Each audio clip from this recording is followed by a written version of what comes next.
క్షావతారం పెట్టింది పరమ కళ్యాణ్. పచ్చని రామచిలక అవతారం పెట్టింది అమ్మవారు. పచ్చని రామచిలక అవతారం పెట్టి సువర్ణ పాటలు పాడుతుందండి. ఎలా సువే సువే నాలార సువర్ణ మళ్ళీ సువే నాలార పాయంత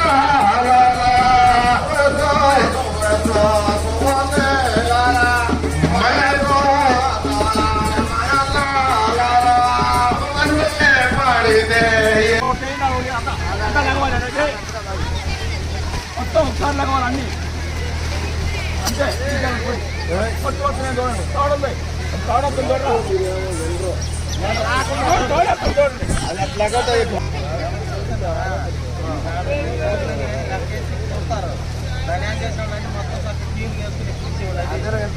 చిక్కుకున్నా కాబట్టి చేసేది లేదు. మనం